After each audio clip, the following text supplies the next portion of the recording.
दोस्तों, पवन खेड़ा एक बार फिर से सामने आए, बल्कि एक बार फिर से नया धमाका कर दिया है। 100 पुलिस वाले इनके घर पर पहुंचे थे छापेमारी करने के लिए। अब नया धमाका, ठीक वो भी वोटिंग के पहले। एक नहीं बल्कि 5 बयान है पवन खेड़ा के। एक एक करके हम आपके सामने रखेंगे। पवन खेड़ा ने वोटिंग से ठीक पहले, एक रात पहले, कैसे जबरदस्त तरीके से एक बार फिर से हेमंत विश्व शर्मा को घेर लिया है। हेमंत विश्व शर्मा और उनके परिवार पर विस्फोटक खुलासा करने के बाद पवन खेड़ा गुवाहाटी पहुंचे, जिसके बाद हेमंत विश्व शर्मा इस कदर बौखलाए कि उन्होंने दिल्ली के पवन खेड़ा के आवास पर असम की पुलिस को भेज दिया। छापा पड़ा, खूब बवाल हुआ और उसके बाद से ये बवाल उठ रहे थे कि आखिरकार पवन खेड़ा हैं कहां। और अब ये कहा जा रहा है कि पवन खेड़ा अंडरग्राउंड हो गए हैं। लेकिन पवन खेड़ा ठीक वोटिंग से पहले फिर सामने आए, और वही हेमंत विश्व शर्मा जो पवन खेड़ा पर अपशब्द बोल रहे थे, उन्हीं को लेकर पवन खेड़ा ने कुछ सवाल उठा दिए। एक नहीं बल्कि 5 बयान हैं। एक एक करके हम आपको दिखाते हैं। सबसे पहला सवाल तो यही था कि आखिरकार पवन खेड़ा के घर से मिला क्या। अब इसको लेकर पवन खेड़ा ने जो कुछ कहा है, पहले जरा वो सुनिए, और फिर उसके बाद किस तरह से कांग्रेस खुलकर पवन खेड़ा के समर्थन में आ चुकी है वो भी आपको दिखाएंगे। लेकिन पहले जरा सुनिए एक एक करके बयान। पवन खेड़ा का बयान नंबर 1 सुनिए जरा बयान। आप देख रहे हैं पिछले 2 दिन से असम पुलिस क्या क्या हथकंडे अपना रही है। असम पुलिस तो नहीं अपना रही, असम के मुख्यमंत्री और शायद देश के गृह मंत्री क्या क्या हथकंडे अपना रहे हैं। दिल्ली में मेरे फ्लैट पे 100 पुलिस वाले, छोटे से फ्लैट, 100 पुलिस वाले गए। मैं नहीं था, कोई नहीं था हमारे परिवार का, लेकिन वहां जाकर उन्होंने एक, मेरी छोटी बहन जो कोविड में नहीं रही, उसकी यादगार एक पुराना फोन था, वो उठा के ले गए। एक ऐसा लैपटॉप जो मैं कभी यूज नहीं करता वो ले गए। एक आईपैड जो मैंने अभी इस्तेमाल करना नहीं शुरू किया वो ले गए। कहते हैं कि पेन ड्राइव 2 ले गए, अब हमें नहीं मालूम वो लेकर आए थे या लेकर गए। यानी पवन खेड़ा सीधे तौर पर फिर से हेमंत विश्व शर्मा को चुनौती दे रहे हैं। कांग्रेस पवन खेड़ा के साथ खड़ी हुई दिखाई दे रही है। बाकायदा वीडियो शेयर कांग्रेस के ट्विटर हैंडल से हुआ है। हेमंत विश्व शर्मा को चैलेंज दिया जा रहा है, सवाल वही उठाए जा रहे हैं और पूछा जा रहा है कि क्या असम के मुख्यमंत्री हेमंत विश्व शर्मा की पत्नी के पास 3 देशों के पासपोर्ट हैं या नहीं। सवाल फिर से पवन खेड़ा ने पूछा है कि आखिरकार 52,000 करोड़ जो 3 लोगों के परिवार में 3 लोगों को बंटने हैं, उसकी सच्चाई क्या है। असम पुलिस को आखिरकार क्यों अवॉइड कर रहे हैं पवन खेड़ा। अब जरा यह भी सुनिए कि क्या कुछ कहना है पवन खेड़ा का, जरा सुनिए आप भी। हम कहते हैं साहब ये कागज और ये जानकारी आई है, इसकी जांच कीजिए, क्या ये गलत कहते हैं हम? आप जवाब देने की जगह सबको गाली दे रहे हैं, पुलिस छोड़ रहे हो, आप डराने की कोशिश कर रहे हो। आपको लगता है हम डर जाएंगे? आपकी आदत डराने की हो सकती है शर्मा जी, हमारी आदत डरने की नहीं है। कारण बता देते हैं क्यों। मेवाड़ का हूं, कांग्रेसी हूं, राहुल गांधी का सिपाही हूं। अब कैसे डरूंगा? तो डरूंगा तो नहीं, लेकिन हां, क्योंकि मुझे बोलते रहना है, क्योंकि मुझे सवाल पूछते रहना है, मैं आपकी पुलिस को जरूर अवॉइड कर रहा हूं। अब मैं तीसरे बयान पर आता हूं, वो भी बहुत महत्वपूर्ण है दोस्तों, क्योंकि यहां पर वो कह रहे हैं कि भैया मैं तो राहुल गांधी का सिपाही हूं, डरूंगा नहीं। पवन खेड़ा ये कह रहे हैं, मैं इसीलिए अवॉइड कर रहा हूं क्योंकि मुझे आपसे सवाल पूछने हैं। खैर, ये राजनीति है और राजनीति में आरोप प्रत्यारोप अपनी जगह है, लेकिन असम का चुनाव इस वक्त नाक और मूंछ का सवाल बन चुका है, जहां पर आरोप भी हैं और सवालों के कटघरे में खुद हेमंत विश्व शर्मा और कांग्रेस और खास तौर पर पवन खेड़ा फिर से सामने आकर ठीक चुनाव से पहले जिस अंदाज में सवाल उठा रहे हैं, उसको लेकर यह साफ है कि अब भ्रष्टाचार के मुद्दे पर हेमंत विश्व शर्मा सवालों के कटघरे में है।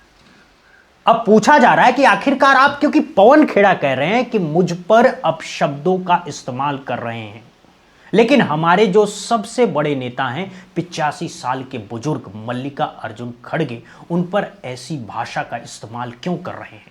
सुनिए पवन खेड़ा का एक और बयान, याद करिए। पार्टी के अध्यक्ष जिनका राजनीतिक अनुभव आपकी उम्र से ज्यादा है, आपने कल उनके लिए जो अपशब्द इस्तेमाल किए, क्या आसाम की जनता उसको स्वीकार करेगी? इतनी पुरानी, इतनी खूबसूरत सभ्यता, उसमें इस तरह की बदजुबानी बुजुर्गों के लिए तो बिल्कुल शुमार नहीं है, किसी को बिल्कुल पसंद नहीं आई। खैर आप जानिए, आप क्यों इतने गुस्से में, हमें नहीं मालूम। याद करिए प्रेस कॉन्फ्रेंस पवन खेड़ा की 5 अप्रैल का दिन था। दिल्ली में पहले प्रेस कॉन्फ्रेंस की और फिर बाद में एक और प्रेस कॉन्फ्रेंस। उस प्रेस कॉन्फ्रेंस में एक ही सवाल सीधे तौर पर था हेमंत विश्व शर्मा की पत्नी रिंकी भुइयां को लेकर कि भाई कितने पासपोर्ट है?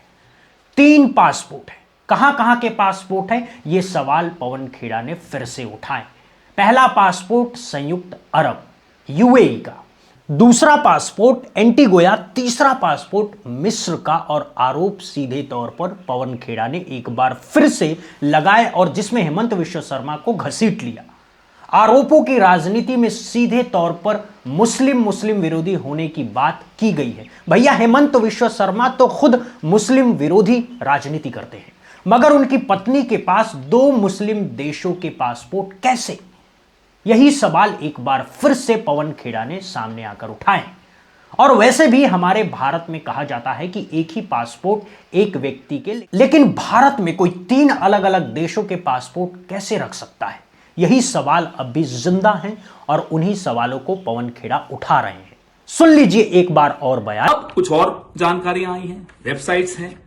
वेबसाइट स्टेट ऑफ व्योमिंग की है। सवाल आपकी आईटी सेल ने उठाया कि साहब कंपनी रजिस्टर करो, उसी दिन की है, कल की तारीख है, परसों की तारीख है। तो मैं बता दूं, ये तारीख इसलिए 6 तारीख की आई है, 6 अप्रैल की, क्योंकि as on request dated non disclosure agreement revoked.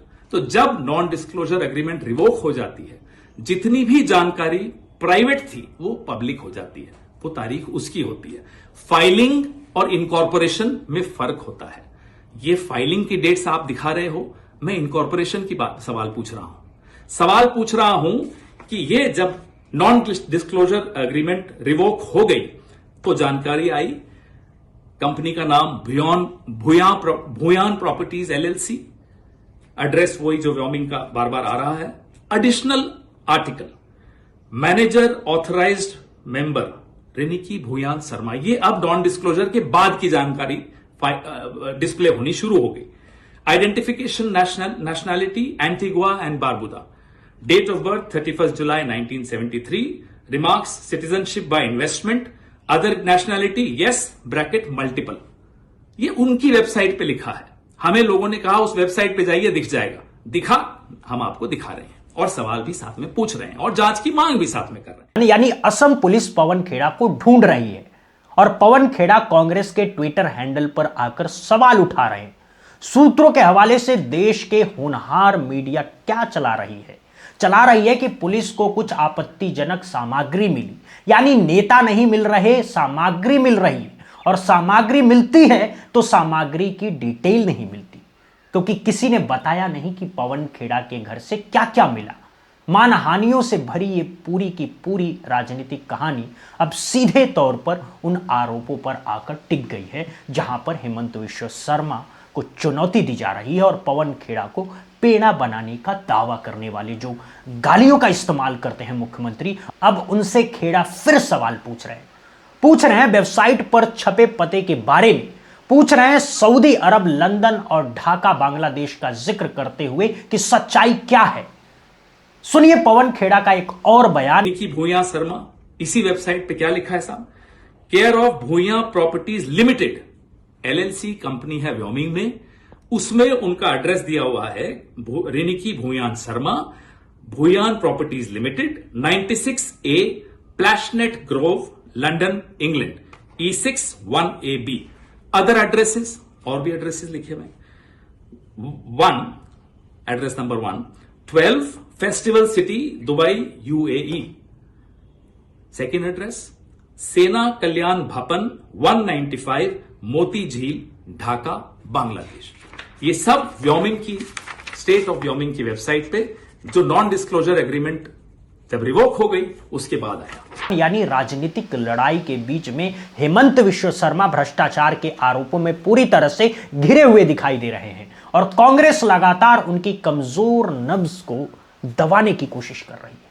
और जिन पवन खेड़ा को लेकर लगातार हेमंत विश्व शर्मा आक्रामक हो रहे थे, अब कांग्रेस कह रही है कि सवालों का जवाब दो। पुलिस की धौंस मत दिखाओ, यानी सीधे तौर पर मर्यादा भाषा की तार तार करने वाले मोदी और अमित शाह जी के चहेते सीएम हेमंत बिश्व शर्मा को खेड़ा ने नई चुनौती दे दी है। अब इस पूरे मामले को लेकर आपकी क्या राय है? अपनी राय हमें कमेंट करके जरूर बताइएगा। बहुत बहुत धन्यवाद, बहुत बहुत शुक्रिया।